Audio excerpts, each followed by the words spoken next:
Hello, everybody, and welcome back to Emily's Upcycled Home.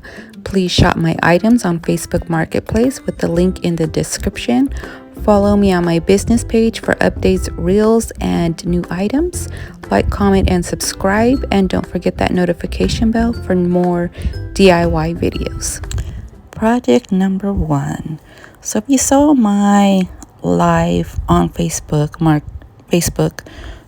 you would have saw these little trees that we made. Well, I have 2 more of these brass napkin rings, and I'm going to show you here on the YouTube channel how I did it. And it's very simple, and these are even simpler because the rounds fit perfectly well forced into the little napkin rings.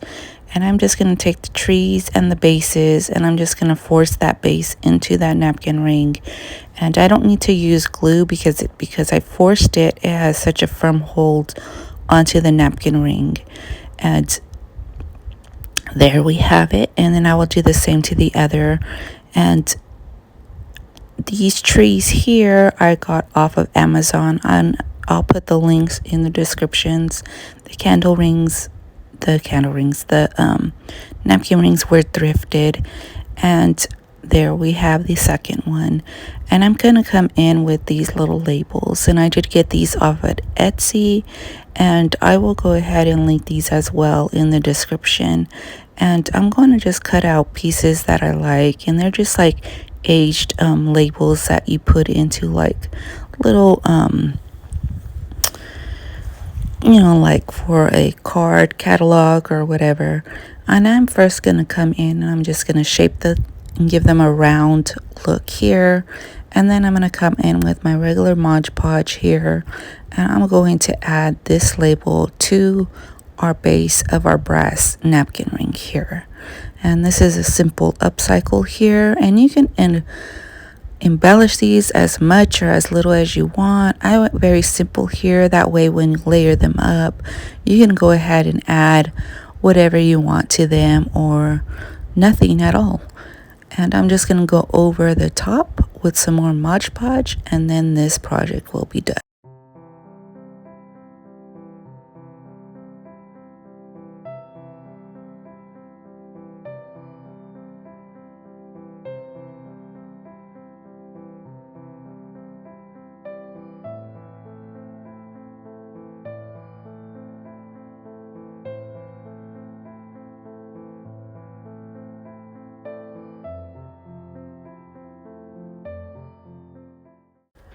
Moving on to project number 2.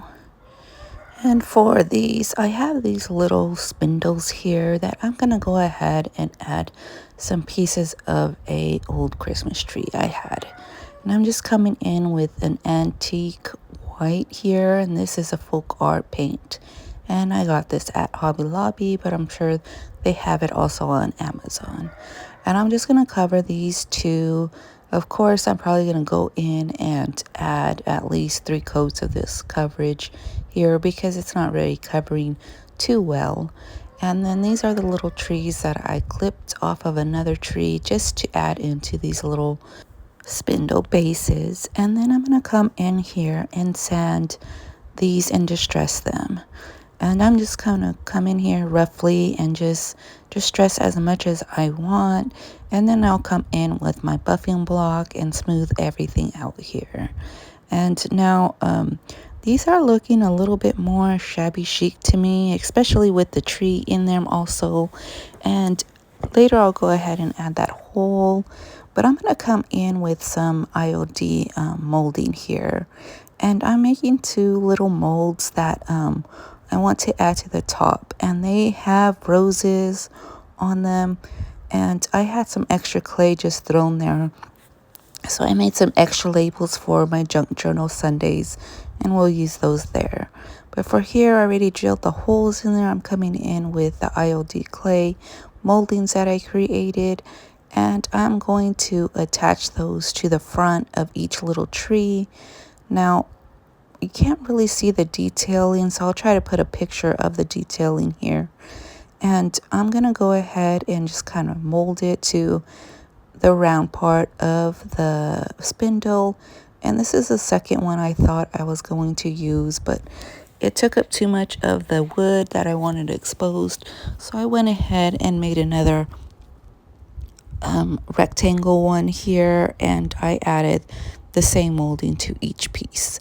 And I'm just coming in with regular wood glue. I'm going to attach these, leave these overnight to dry, and then come in with embellishments. So here they are dried, and I went ahead and went over them with the same antique wax and did a little bit of distress ink before I added the layer of paint. Added a little bit of twine there, and then I'm going to come in and attach these little script tags that I created with some hot glue, and then this project will be done. Moving on to project number 3, I had a scrap piece of wood that I went ahead and painted that same antique white color, and then I'm just coming in with the second coat here, and there's how the back looks. And I'm going to make this into a little cute Christmas sign. And I'm going to come in here with a print that I designed using free printables and just layering them up. And I'm going to cut this out and just rip it here so that it doesn't have a smooth edge here. Now this is already printed on rice paper, and I'm going to go ahead and trim out all the excess here of this piece going around the whole image, and then we're going to come in here and decoupage this piece onto the wood. And I'm just separating the backing of my regular printer paper from the rice papered image, and I'm just going to position this however I want. I'm not worried about really too much perfection here because it is going to be like a rustic piece, so then I'm not worried about the placement too much, just trying to get it as centered as possible. And then I come in with some regular Mod Podge here, and then I'm going to go ahead and Mod Podge the entire backing, and I'm just going to do the back, and then I'll come in with an iron and I will press the image into the wood, activating that Mod Podge again, and hopefully helping me put a sealant on the top. That way when I come over with my DIY top coat, all my ink here doesn't smear, because I do use an inkjet printer, and at times I have my ink smearing. So I use this process. It seems to work for me so far, so I'm going to continue to use it. And I'm just going to come in here now with my sandpaper and sand off all the excess paper that's overlapping. Now here's the process. My iron's not really hot here, but I have my little wax paper here from my envelope, and usually I use parchment paper, and then I just go over with the heat of the iron to activate it again. Now I'm coming in with this little tag, and I got this packet of script paper from Temu. I'll try to link everything into the description if I find it. And I came in with my little tag cutter and cut out the tag. Now for this corner section here, I'm going to come in with that same greenery from the tree that I took apart and add the little tag and add this little rustic bell here. Now I'm coming in and adding the twine for my tag, and then I'm using my lighter just to get all the flyaway fibers. And here we're coming in with my buffing block and just buffing out all the wood, the edges, the sides over the picture. And then I'm coming in with my Stays On ink pad in the color black, and I'm just going to get all those edges of the wood. And then I come in with the little blending brush and blend that a little further in. Now for the DIY dark wax, I'm just going to come in here and age up the piece with some dark wax. And I add a little bit too much heavy there because I didn't mix the clear wax and the dark wax to give me better workability here. So I eventually come in with some clear wax and add that on there to remove some of that dark wax. And then I'm coming in with this rag and wiping off all the excess. And then once again with my little blending tool, I'll come in and blend in some of that dark wax into the picture. And then now here we're just going to add up and layer up our little side embellishments for this piece. I'll add a rope hanger with some wood glue, and then this project will be done.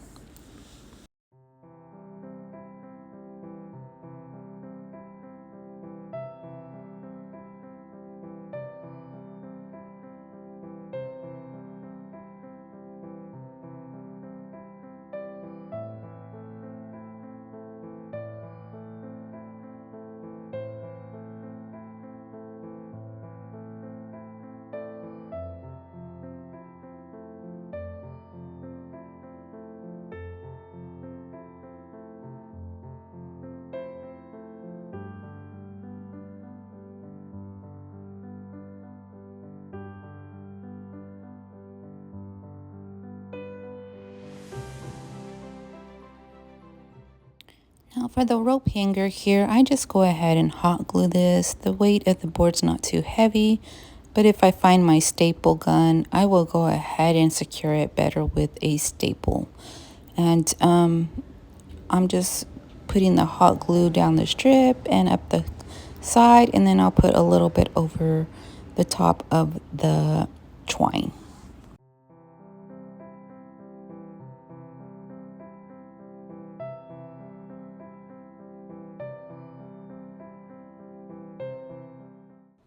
And here are the finished products.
Don't forget to leave me a comment, shop my items on Facebook Marketplace. Thank you for watching, and I'll see you on the next one.